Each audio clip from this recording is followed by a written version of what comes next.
vie, c'est quoi cette vie? Déjà, je vous ai mis au courant concernant le conflit commencé George Soros avec la Chine, capitale mondiale de l'économie et surtout de l'économie de Open Society de George Soros, parce qu'il a beaucoup investi là-bas en Chine, Soros. Dans les précédentes émissions, je vous ai mis au courant comme quoi il a fait un papier, un article. Il a nommé le patron de la Chine comme dictateur de la Chine, et ce dictateur qui est en train de tout casser concernant l'immobilier, les investissements étrangers, etc., etc. Ça, on a parlé ensemble.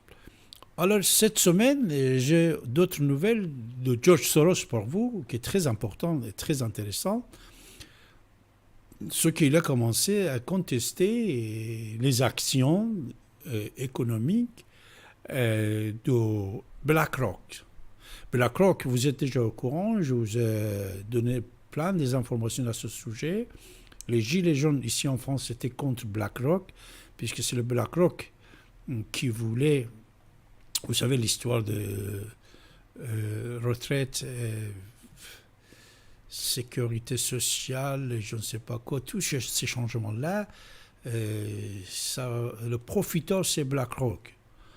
Compagnie BlackRock, puisque j'en avais déjà parlé à ce sujet, je ne vais pas intervenir. BlackRock, vous allez faire des recherches pour voir c'est quoi, de quoi s'agit-il.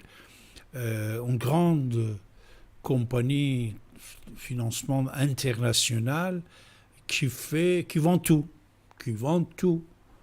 De portefeuille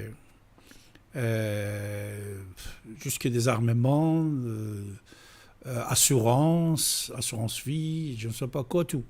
Alors Soros, il a contesté BlackRock et sans aucun doute, il a lui-même des capitaux dedans, comme quoi il pense actuellement que Joe Biden est au pouvoir, il faut transférer tout ça aux États-Unis, il ne faut plus rester en Chine, puisque la Chine, c'est dangereux et économiquement,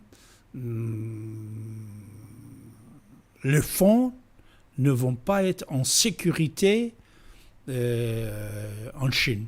Et surtout, puisque BlackRock, il joue des jeux assez intéressants à ce sujet dans le monde, surtout en Chine, George Soros, que sa femme est chinoise, vous savez, c'est Alex, son fils, qui l'a nommé comme successeur, qui gère actuellement des choses, mais lui, il est toujours là.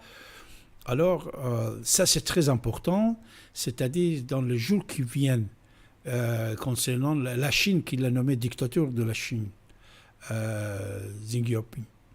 Et de l'autre côté, le conflit avec BlackRock, ça va donner des changements dans l'échiquier international, mes chers amis, international, qu'il soit économique ou qu'il soit politique, et ça va être tellement grave, mais on va voir ce qui va passer dans les jours qui viennent, mes chers amis.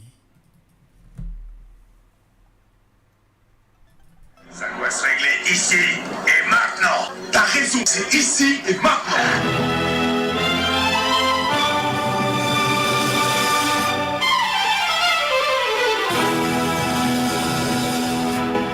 Vous êtes à l'écoute de la radio Ici et Maintenant sur 95.2 FM et sur l'internet icietmaintenant.com.